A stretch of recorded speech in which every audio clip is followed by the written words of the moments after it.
ನಮಸ್ಕಾರ ಎಲ್ಲರಿಗೂ welcome back. ನಾನು ಮಂಜು, ನೀವು ನೋಡ್ತಿದ್ರಿ ಮಂಜು ಸ್ಟೋರೀಸ್.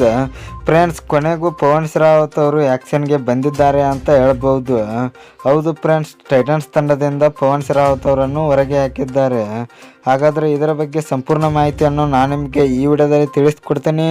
ಅದಕ್ಕಿಂತ ಮುಂಚೆ ನೀವೇನಾದರೂ ನಮ್ಮ ಚಾನಲ್ಗೆ ಹೊಸಬ್ರಾಯ್ತಿರೋ ತಪ್ಪದೆ ಸಬ್ಸ್ಕ್ರೈಬ್ ಮಾಡಿ, ಹಾಗೆ ಪಕ್ಕದಲ್ಲಿರೋ ಬೆಲ್ ಐಕಾನ್ ಪ್ರೆಸ್ ಮಾಡಿ ಆಲ್ ಸೆಲೆಕ್ಟ್ ಮಾಡಿ. ಯಾಕೆಂದರೆ ನಾನು ಯಾವುದೇ ಕ್ರಿಕೆಟ್ ಮತ್ತು ಕಬಡ್ಡಿ ಬಗ್ಗೆ ವಿಡಿಯೋ ಮಾಡಿದರೆ ನಿಮಗೆ ತಕ್ಷಣ ನೋಟಿಫಿಕೇಶನ್ ಬರುತ್ತೆ, ಆವಾಗ ನೀವು ವಿಡಿಯೋನ ಮೊದಲಿಗರಾಗಿ ನೋಡಬಹುದು. ಸಬ್ಸ್ಕ್ರೈಬ್ ಅನ್ನೋದು ಸಂಪೂರ್ಣ ಉಚಿತ. ವಿಡಿಯೋ ಕೆಳಗೆ ಬ್ಲ್ಯಾಕ್ ಟ್ರೆಂಡ್ ಇದೆ, ಮಾಡ್ಕೊಳ್ಳಿ ಅನ್ನೋ ತಡ ಮಾಡಿದೆ. ವಿಡಿಯೋ ಶುರು ಮಾಡೋಣ ಬನ್ನಿ. ಇನ್ನು ಫ್ರೆಂಡ್ಸ್, ನಮ್ಮ ಬೆಂಗಳೂರು ಬುಲ್ಸ್ ತಂಡ ಪವನ್ ರಾವತ್ ಅವರನ್ನು ಟಾರ್ಗೆಟ್ ಮಾಡಬಹುದು. ಅದು ಹೇಗೆಂದರೆ, ಈಗಾಗಲೇ ಪವನ್ ರಾವತ್ ಅವರು ಆ್ಯಕ್ಷನ್ಗೆ ಬಂದಿದ್ದಾರೆ. ಹೌದು, ತೆಲುಗು ಟೈಟನ್ ತಂಡ ತನ್ನ ತಂಡದಲ್ಲಿರುವ ಆಟಗಾರರಲ್ಲಿ ಯಂಗ್ಸ್ಟರ್ಗಳನ್ನು ಮಾತ್ರ ರಿಟೈನ್ ಮಾಡಿಕೊಂಡಿದೆ. ಉಳಿದ ಎಲ್ಲ ಆಟಗಾರರನ್ನು ರಿಲೀಸ್ ಮಾಡಿದೆ. ಅದರಲ್ಲೂ ಕೂಡ ಪವನ್ ರಾವತ್ ಅವರು ಕೂಡ ಒಬ್ಬರು ಅಂತ ಹೇಳ್ಬೋದು.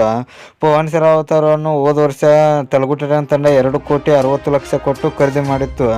ಆದರೆ ಅಷ್ಟೊಂದು ಅಮೌಂಟನ್ನು ಈ ಸಲ ಅವರಿಗೆ ನೀಡೋದಕ್ಕೆ ಆಗೋದಿಲ್ಲ. ಅದಕ್ಕಾಗಿ ನಾವು ಈ ಸಲ ಪವನ್ ರಾವತ್ ಅವರನ್ನು ಆ್ಯಕ್ಷನ್ಗೆ ಬಿಡಲಿದ್ದೇವೆ ಅಂತ ತೆಲುಗು ಟೈಟನ್ ತಂಡ ತಿಳಿಸಿದೆ. ಈಗ ಆ್ಯಕ್ಷನ್ನಲ್ಲಿ ಪವನ್ ರಾವತ್ ಅವರು ಇರುತ್ತಾರೆ. ನಮ್ಮ ಬುಲ್ಸ್ ತಂಡ ಇವರನ್ನು ಟಾರ್ಗೆಟ್ ಮಾಡೇ ಮಾಡುತ್ತದೆ ಅಂತ ಹೇಳ್ಬೋದು. ಇನ್ನು ಪವನ್ ರಾವತ್ ಅವರನ್ನು ನಮ್ಮ ಬೆಂಗಳೂರು ಬುಲ್ಸ್ ತಂಡ 2 ಕೋಟಿ ಒಳಗೆ ಆರಾಮಾಗಿ ಪಿಕ್ ಮಾಡುತ್ತದೆ ಅಂತ ಹೇಳ್ಬೋದು. ಇನ್ನು ಫ್ರೆಂಡ್ಸ್, ನಿಮ್ಮ ಪ್ರಕಾರ ನಮ್ಮ ಬುಲ್ಸ್ ತಂಡಕ್ಕೆ ಪವನ್ ರಾವತ್ ಅವರು ಬರಬೇಕಾ ಬರಬಾರ್ದ ಎಂಬುದನ್ನು ಕಮೆಂಟ್ ಬಾಕ್ಸಲ್ಲಿ ಕಮೆಂಟ್ ಮಾಡೋದ್ರ ಮೂಲಕ ತಿಳಿಸ್ಕೊಡಿ.